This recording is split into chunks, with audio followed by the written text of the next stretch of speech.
The G403 is a part of the new Prodigy line from Logitech, reportedly engineered to make high-end gaming gear more approachable. They do so in the tested mouse by removing some whistles of their top-of-the-line products, but still keeping the internals great and utilizing a classic shape.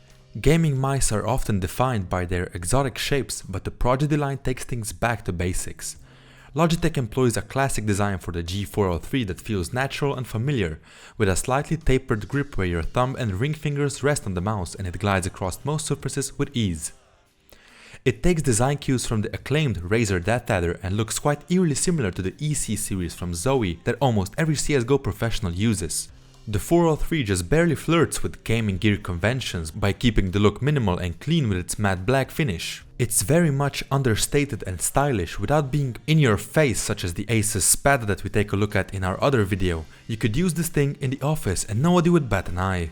The matte finish feels good in your hand and it doesn't attract fingerprints. The two thumb side buttons are positioned well towards the top of the left side, just out of the way enough to avoid accidental clicks and close enough to your thumb that they're easy to press without reaching. The two primary buttons, the left and right click, feel snappy and sharp, while the scroll button is responsive with a medium distance to actuation. When it comes to the weight, the G403 was engineered to be light and we thought it was already quite nice, but then we discovered a 10-gram weight on the bottom. Therefore, if you need your mouse to be light, look no further.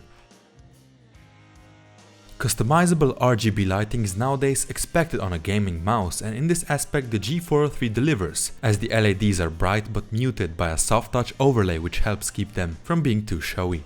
They shift smoothly between the 16.8 million colors available, or you can program them to any color you'd like via the included Logitech gaming software. The RGB LEDs tend to have a blue hue to them if you change them to any color that strays too far from the red, green or blue, but that's a problem all LED diodes have, not just the ones included in the mouse. Inside the 403 is probably the best regarded mouse sensor on the market, the PWM3366 that supports resolutions between 200 and 12,000 dpi, 40 Gs of acceleration and tracks 300 inches of surface per second. Also, it is one of those so-called perfect sensors that has no jittering, no mouse acceleration or any other imperfections. How you move the mouse is how it is interpreted, but beware of pointing fingers to the mouse when getting killed, as it surely wasn't its fault if you use the G403. More than 2.5 minutes in this video and we have still not talked about what makes the tested product actually stand out. It is its wires, or lack thereof. The G403 borrows the whole wireless system from its bigger brother, the G900 that we have reviewed before. For the latter, it was empirically shown that it either matches or outperforms wired connections, as it was also our experience while using the mouse for the solid 2 weeks. The battery life is also a non-issue. Once per week we plugged it in for a few hours or overnight and it was once again ready for a full week's use.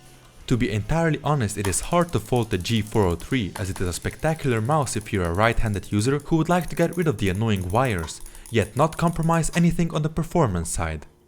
If I were to nitpick, I would suggest Logitech add more lighting locations, maybe similar to the Pro Gamer, for which you can find the review above, as it is now only present on the scroll and the logo.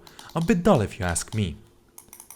Thanks for watching this review on Discharge Networks. Don't forget to comment what you would want us to cover next and do subscribe, as it helps us produce content for you.